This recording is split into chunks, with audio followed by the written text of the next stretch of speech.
Muito boa noite, meus queridos. Como vocês estão? Eu espero que estejam todos bem. Hoje, 23 de abril, e são 8h06 da noite. Eu tô gravando pra vocês. Esse vídeo vai sair amanhã, sexta-feira, às 8 da manhã. Então, vamos falar um pouquinho sobre Forex. E sim, peraí. Vocês viram, né? Vocês tanto pediram que eu falei, vou me ceder, vou tentar fazer um cenário, né? Porque não basta só a gente ficar falando, a gente tem que embelezar tudo fundo, né? Ainda falta muita coisa, mas tamo no rumo. Dei um desconto pra mãe, tá? Dei um desconto pra mãe. Mas vamos falar um pouquinho sobre o mercado. Cara, DXY, então, só pra gente recapitular o último vídeo que a gente conversou, a gente teve esse cenário que falamos para vocês, ó, importantíssimo que o DXY segure aqui, importantíssimo que ele fique aqui, porque se ele perder essa região, corre o risco de devolver todo o movimento. Essa região é uma região um pouco mais fraca, então aqui era o divisor de águas, né? Até usei a tese para falar para vocês que é tipo quando Moisés abriu o mar, era um divisor completo aqui. Então aqui de fato segurou. Quer dizer que vai segurar para sempre? Não sei. Se ele voltar aqui, uma tendência, uma resistência ou um suporte, ele é tão forte quanto menos toques ele tem, né? Então, quanto mais você vai tendo toque, mais ele vai sendo mastigado, menos força ele vai tendo, e uma hora ele vai ser rompido. Então, vamos ver se ele vai conseguir rebater o preço de fato lá para cima novamente. Se a gente for olhar o nosso MACD, as coisas não estão bonitas, sendo bem sincera, as coisas não estão bonitas. Me indica o quê? Me indica que o repique do preço eu posso procurar por argumentos de venda, porque em breve pode ser que eu vou estar vendo de novo o teste ou quiçá até a perda dessa região. Então vamos ver como que o dólar vai se comportar por aí. E por que você tá me falando disso? Olha, não tô nem aí pro DXY, eu não opero, eu não ganho dinheiro com isso, nem nada, porque é ele que manda em todo o mercado Forex, principalmente. Então, quando o DXY sobe, esses pares e tudo que começa com SD sobe, e esses pares aqui, tudo que termina com SD cai brutalmente. Inclusive, você consegue operar o par perfeito, né, inversamente correlacionado, quando você coloca DXY de um lado e o euro-dólar de outro lado. Fica bem maravilhoso. Aqui agora a gente está de fato chegando numa região de resistência. É uma região importante para nós, só que eu não acho que é uma região que vai de fato segurar por muito tempo, até porque a gente tem essa liquidez aqui atrás, então é uma venda fraca, O ideal para a gente falar assim, cara, agora é uma venda que vale a pena, é ele liquidar esses topos aqui, bate nessa primeira região vendedora aqui vermelha, para de fato ele cair, beleza? Então, se eu fosse olhar para um cenário e ter que usar a probabilidade ao meu favor, eu ia esperar cair para buscar argumentos compradores para levar o preço até essa região. Ou seja, eu vou esperar o USD cair, tudo que tiver USD cair, para procurar argumentos compradores para que o preço venha até aqui e depois ele suba. Mas, Ariane, se ele ficar caindo aqui, você pode procurar por compras nesses pares aqui que você mencionou, né? Esses pares. Posso. Se segurar aqui, a gente pode estar procurando por compras aqui. Inclusive, eu estou buscando compras aqui, porque tá chegando em regiões importantes. Principalmente o Bitcoin. A gente soltou um vídeo aí ontem sobre o Bitcoin. A gente conseguiu capturar uma compra bem bacana hoje, mas ainda tá desenrolando, né? A venda, de fato, para Bitcoin só vale a pena quando ele chegar aqui, ó, em torno dessa região aqui. Dessa região que tá próximo, essa região aqui. A compra que a gente fez foi mais ou menos aqui, ainda tem essa região de compra válida em 76.590 até 75.824. O alvo final é sempre tentar vir para cá, beleza? Mas voltando lá ao dólar index, então a gente tá numa região de resistência e aí por isso o USD tende a enfraquecer momentaneamente antes dele dar uma nova puxada de alta. Se eu for olhar, então, em contrapartida, já que eu vou estar falando dos pares que são correlacionados inversamente, a gente tem aqui o euro-dólar. Euro-dólar, inclusive, que até andou minha compra uma vez o risco e eu fui estopada nesse sinal aqui. Foi bem triste.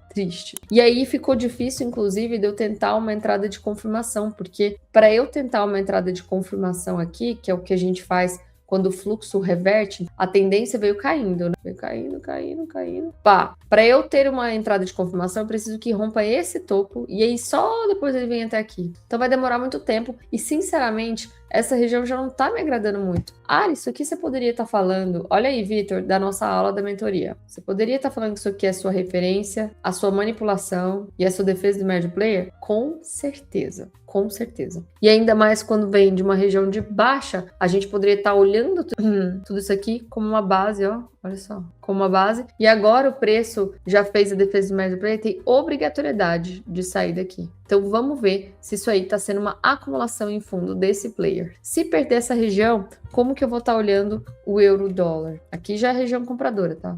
continua sendo. Se perder essa região de 16771 até 1616991, a gente vai buscar compra somente aqui nessa região de 1,16430 até 16142. E se perder essa região, ou seja, se o dólar romper lá os topos e as máximas, a gente vem parar aqui em 1,15415 até 15044. Okay? Caso sustente essa compra, a próxima região vendedora que a gente tem aqui é a defesa do médio do player vendedor em 18.014 até 18.297. E se romper esse topo, a gente vem para essa região de 18.858 até 19.327. Belezinha? Hoje eu tava lá numa live da Analógica e eu peguei um trade bem bacana com a galera lá. Foi muito lindo. Cara, que trade perfeito. Poucas vezes a gente vê um trade tão perfeito aqui, porque ele foi perfeito na execução e perfeito em tempo de trade, na saída. A gente basicamente estava olhando ali no 4 horas, né? Que a gente tinha esse dojizinho aqui parado e ele não tinha sido retestado ainda. E a gente consegue ver que a gente está num order flow muito forte comprador. O que é um order flow muito forte? É um fluxo muito forte. E se é uma tendência de alta, a gente vai ver que os fundos são muito fortes e os topos são fracos. Fracos porque eles têm que continuar sendo quebrados. E os fundos fortes porque eles têm que proteger a tendência. Então, naqueles fundos fortes, a gente vai encontrar nossos melhores pós para serem trabalhados. E a gente tinha esse order block aqui de 4 horas. De 4 horas, que era esse dojizinho aqui. E eu falei, pessoal, olha que lindo que tá aqui esse movimento, porque ele não encosta aqui, deixando liquidez aqui em cima para nós, deixando uma espécie de inducement. Então, a gente não precisa nem esperar uma recusa ou esperar o preço fazer uma confirmação. Eu posso simplesmente jogar minha ordem aqui, com stop aqui, porque é uma região que eu confio, é uma região que o operacional me diz que é um possível ponto de parada. Se for estopado, tudo bem, ninguém vai morrer, porque a gente estopa dentro do nosso gerenciamento. Stop aqui e o alvo agora é pra cá, cara. O alvo é pra cá. Olha o potencial desse trade. Até esse ponto aqui tava pagando 5 vezes o risco. Então ele deve pagar muito mais aí, talvez. Vamos ver se ele vai conseguir romper esse topo, que tem muita liquidez. E estamos no trade. Então aqui, essa região continua válida, tá bom? Inclusive agora ele falta testar a metade do bloco, pode ser que ele venha testar eventualmente. Não é tão bacana essa região se romper esse topo, tá? Se romper esse topo eu já não tenho tanto interesse aqui nessa região, eu só vou passar a olhar para o S&P aqui em 6949. Se não romper o topo, a gente vai estar continuando ainda olhando aqui em 7055 até 7041 e depois se perder, né? 6949 até 6889. Eu não tenho região de venda aqui, eu acho que é entrar na frente de um trem para eu estar buscando venda no S&P. A gente tem uma próxima região aqui também protegida em 6742 até 6638. O Zatec está bem parecido, inclusive, na verdade, o Zatec está mais forte até, inclusive, do que o S&P, porque enquanto o S&P não tinha rompido o último topo, o Zatec já tinha. E aí o Zatec, naquele repique que deu o S500, parou nessa última região aqui, nesse pavio aqui. Vamos ver se ele tinha um order block aqui, alguma coisa. Tinha esse carinha aqui, esse cara inteiro. Dá para filtrar a área? Dá, você pode tentar 12 minutos, às vezes. Eu gosto de 12 minutos. 12 minutos a gente filtra para cá, ó. Mesmo assim é um risco um pouco pior, né, do que o S500. O S500 tinha um risco retorno muito bom mesmo. Minhas regiões aqui para o Zatec, eu não quero fazer nada aqui neste momento, não me interessa muito, tá? Eu quero ver como que o preço vai se comportar, porque é claro que a gente tá vendo que tá diminuindo a força, a gente vê que o mercado americano, o sentimento lá, o pessoal tá bem animadão, né, e aí aquela coisa, né, o sentimento de ganância, o sentimento de todo mundo animado, a gente já vai falando assim, possível topo, pode ser. De novo, não quer dizer que eu vou vender, tá? Na verdade, eu não quero vender, mas eu vou ficar só olhando o movimento. E primeira região de compra aqui não era nem para estar amarelo, em 26,024 até 25,800. Deixa eu pintar de azul. Depois, a gente tem a região de 25,495 até 25,314. São as duas regiões que eu estou olhando e mirando. Gente, quando eu falo essas regiões, elas se mantêm por um bom tempo, porque são regiões de 5 horas, tá? Então, provavelmente, em várias delas, eu acabo deixando ordens plotadas, sempre dentro do gerenciamento, sabendo o meu stop, caso seja um movimento brutal, né? Porque acontece muitos movimentos de madrugada, principalmente no Forex, e às vezes eu não tô acordada sempre, né? Pegando o gancho aqui dos índices, vamos falar um pouquinho sobre o JP, porque é outro que tá bem forte, não tanto quanto os índices americanos, bem verdade, mas ele é o mais forte dos outros índices da Europa, da Ásia e tudo mais. Aqui a gente consegue ver claramente essa construção de liquidez bem aqui em cima. Então, qualquer operação de compra que eu fizer para JP, eu amo falar JP, para JP, ou seja, para Nikkei, a gente vai estar mirando o rompimento desses topos, tá bem lindo. Esse MACD do diário indica que todo recuo que o preço fizer é motivo plausível para eu estar buscando por uma compra para poder romper isso aqui. Olha como ele tá forte, tem força compradora aqui. Então, o que a gente tem que fazer? A gente diminui os tempos gráficos para tentar encontrar as melhores regiões de confluência para nós. Eu até tinha feito uma compra aqui, foi nessa madrugada, eu acredito, isso. Hoje de manhã, bem aqui, saí no 2 para 1, porque o movimento começou a pressionar nos outros, e quando eu vi que tava tudo derretendo, eu tenho que proteger, porque provavelmente vai estopar e tudo. É difícil, cara, período de guerra, a volatilidade tá assim, bizarra.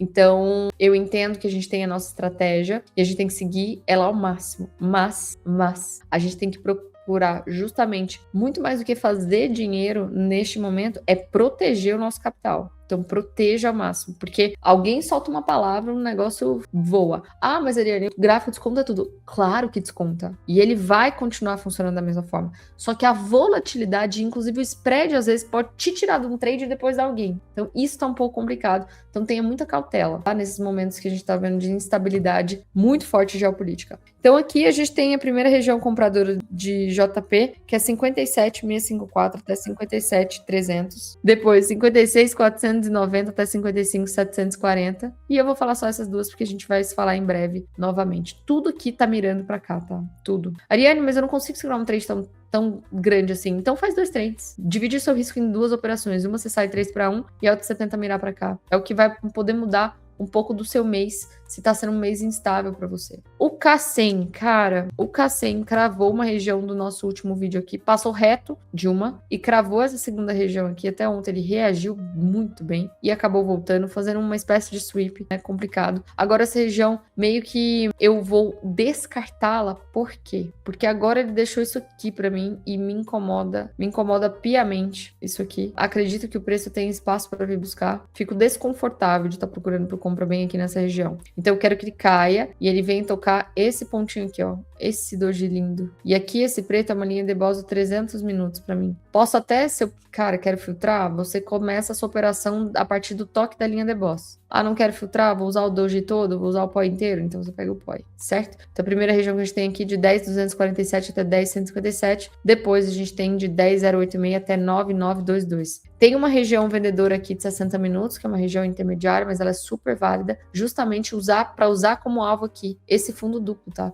Então fica bem atento a esse ponto aqui. Inclusive a gente consegue até deixar aqui o Fair Value Gap. E esse ponto é de 10.525 até 10.549, região vendedora. Essa outra região aqui, ela meio que já foi praticamente mitigada, mas eu tô deixando aqui muito como referência, porque a gente tinha marcado essa última região, né, gente? E realmente foi onde o preço segurou e acabou dando essa leve derretida. Agora vamos falar um pouquinho aqui sobre os pares USD. O USD-JPY cravou essa região aqui na semana passada, que a gente conversou, e hoje veio violar por completamente... Hoje não, foi sexta. Veio completar a violação da região. E eu comentei com vocês que essa base aqui tá complicada de se operar, né? Então essa região aqui, ela é compradora, mas é uma operação um pouco delicada, justamente porque o player tá brigando entre si. Então a gente poderia até tá deixando isso aqui marcado por segurança. Aqui seria minha última base, onde não teve tantos toques de order blocks por ali, se bem que teve já hoje, né? Então eu acho que eu vou ter que deixar nesse último poi. Então eu vou deixar mais ou menos nesse último poi aqui, ó.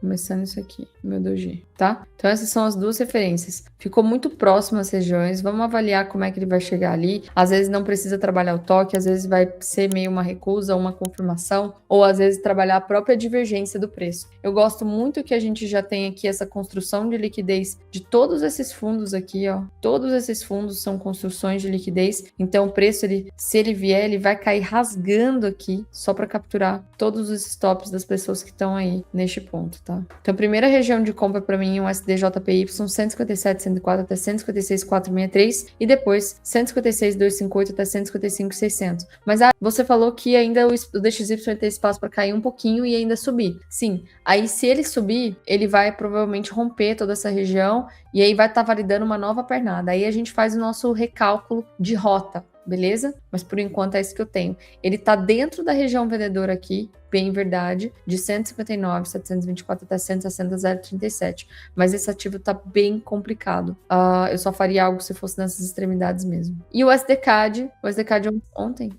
Hoje é quinta? Terça eu fiz uma venda, foi essa? Foi do dia 21. Foi uma venda bem bacana, foi bem rápida, enquanto todos os outros mercados deram aquela porrada para cima, o SDCAD acabou devolvendo boa parte do movimento, parou aqui de fato na região de demanda que a gente tinha marcado em 1,36546, e agora ele não tem mais resistência forte até ele chegar em 37537. Lembrando que se a gente for olhar pelo semanal, a gente está dentro de toda essa congestão, né? Olha como o preço trabalha dentro dessa região inteira. Isso aqui, se a gente olhar como um semanal, o que ele fez? Fez um drop base. Quando ele faz esse rompimento aqui, ó, pá, ele reverte o fluxo anterior, volta justamente para a região de OTE de 79%, para tentar voltar para essa região. É isso que ele está tentando. Vamos ver se ele vai ter força. E para essa região vendedora, ela é bacana porque ela indica que esse MACD que esse fundo aqui vai ser retestado, quiçá rompido. Deixa eu só confirmar se aqui foi o 79 ou se foi 70,5 aqui. Não chegou no 79, foi 70,5 mesmo. É isso. Acho que eu falei dos principais, né? Os que eu tinha anotado para vocês. É muita coisa, né? Para ficar passando aqui para vocês. Se vocês quiserem dar sugestão, no próximo aborda tal coisa,